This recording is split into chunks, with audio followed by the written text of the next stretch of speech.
আলহামদুলিল্লাহ ওয়াসসালাতু ওয়াসসালামু আলা রাসূলিল্লাহ ওয়া আলা আলিহি ওয়া সাহবিহি ওয়া মাওয়ালা আম্মা বা'দ।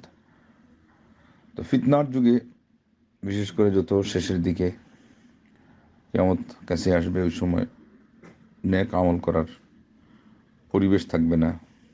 মানুষের মধ্যে ওই রকম আগ্রহ এবং মনের ভিতরকার সেই মনোনিবেশ, গভীর গুরুত্ব শ্রদ্ধা বোধ নিয়ে করার এগুলো কমে যাবে।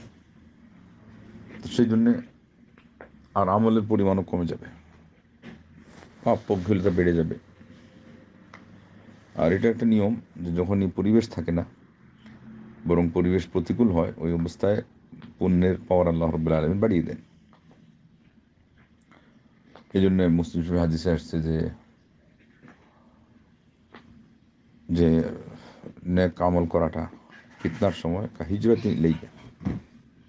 আল্লাহ নবী সাহেব বলছেন, আমার প্রতি হিজরত করা, মানে আমি যেমন মক্কা থেকে মদিনায় গেছি, ওই রকম অন্যরাও ওইভাবে আসার সমতুল্য ধরেছেন। তার মানে আল্লাহর দিনের প্রতি হিজরত করা উদ্দেশ্য।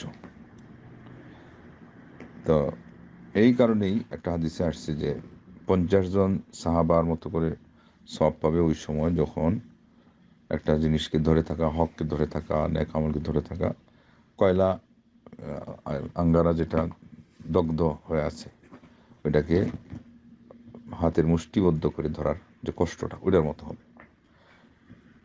এবং এরপরে বলছেন তার সওয়াব হবে সাহাবাদের মতো 50 জনের মতো। এটা হলো আমল, জীবিত সাহাবাদের আমল। শহীদদের যে ব্যাপারে আসছে, প্রথমে 100টার কথা আসছে, পরে 50টার কথা আসছে, পরে একজন শহীদের কথা আসছে, কিন্তু এগুলো দুর্বল। যেটাতে যত বেশি পরিমাণ ওটা আরো বেশি দুর্বল। শেষ মধ্যে একজন শহীদেরটাও দুর্বল। মুঠের উপরে 50 জন সাহাবাদের আমল, এইটা একটা টিকছে। এটাই কত বড় ব্যাপার। সাহাবাগণ এটা দেখেই, এটা শোনার পরই বললেন যে মিন্না মিনহুম ইয়া রাসূলুল্লাহ, যে একটা আমলে ওই কঠিন ফিতনার সময় বুঝলাম আমলের পাওয়ার বাড়ে, তো এই জন্য অন্যান্য সময়কার আমলের তুলনায় তার বেশি হবে। তবে তাদের মতো করে 50 জনের না আমাদের, তো আল্লাহ নবী সাল্লাল্লাহু আলাইহি ওয়াসাল্লাম বললেন না, তোমাদের। তো এটা যে তিনি নিজে বুঝতে পারলেন যে এই প্রশ্নতে তারা আশ্চর্যান্বিত হচ্ছে, তখন তিনি বললেন, ইন্নাকুম লাতাজিদুনা আলাল হাক্কি আনসারা ওয়া ইন্নাহুম লা ইয়াজিদুনা আলাল হাক্কি আনসারা। এটার কারণ হলো যে তোমরা আজকে যে হকের কথা বলছো, আমার সাহাবা হিসাবে তোমাদের মধ্যে কেউ কারো সাথে দ্বিমত করছে না।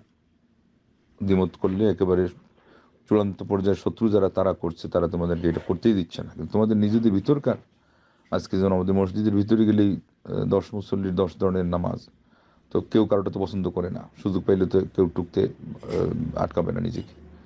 এমনকি আপনারা দেখেছেন যে জুনে আমি শুনি ইমাম সাহেব নামাজ ভেঙে দিয়ে বেচারা অধৈর্য হয়ে অতর্কিত হামলা শুরু করে দিয়েছে। এগুলো কি জন্যে? এই যে সুন্নাহ না জানা, সেই সাথে মাসআলা মাসাইলের ক্ষেত্রে যে চরমপন্থী হওয়াটা জায়েজই নেই, এবং তাও হাদিসের বিপরীতে, এই যে মূর্খতা ছড়িয়ে গেছে এই কারণেই। তাই জন্যে সুন্নাহর উপর আমল করা কঠিন।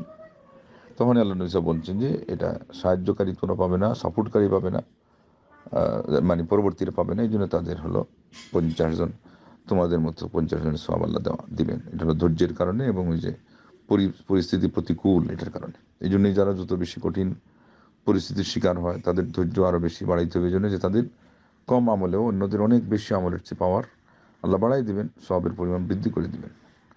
আল্লাহ হকপন্থীদেরকে ধৈর্য ধরার তৌফিক দান করেন, এবং হককে ধৈর্য ধরার মাধ্যমে মানুষের কাছে সহনীয় করা, তাদের দাওয়াতের ক্ষেত্রে তাদেরকে আরও আকর্ষণ সৃষ্টি করার মতো ধৈর্য রাখবে। কতটুকু তাইলে অতিরিক্ত ধৈর্য লাগবে ইনাদের। বাতিলপন্থীদের ধৈর্য দরকার নেই, তারা তো আসেই বাতিলের উপরে, ওইটার কারণে তাদের শাস্তির সম্মুখীন হওয়া লাগবে। আল্লাহ যদি মাফ না করেন, তওবা না করে মারা যায়, এই জন্য তারা সুখে সুখে আছে। যেমন দুনিয়ার যারা, এরা সুখে আছে। যে যত বেশি হকের পথে থাকবে, তার উপর পরীক্ষা ততই কঠিন হবে, এবং তার দায়িত্ব আরও বেশি। হক যেহেতু সবচেয়ে দামি জিনিস, এমত অবস্থায় ধৈর্যের ভারটা কিন্তু হকপন্থীদের উপরেই বেশি। কথা বলতে হোক, আচরণ করতে হোক, অন্য প্রতিকূল পরিবেশ সৃষ্টি করছে, শত্রুতা করছে, নিন্দা করছে, গালমন্দ করছে, আক্রমণ করছে, তারপর ধৈর্যের প্রকাশটা হকপন্থীর বেশির থেকে আরও বেশি করলে তখন ফলাফল বেশি আসে, এবং উনি সওয়াবের ভাগী হয়।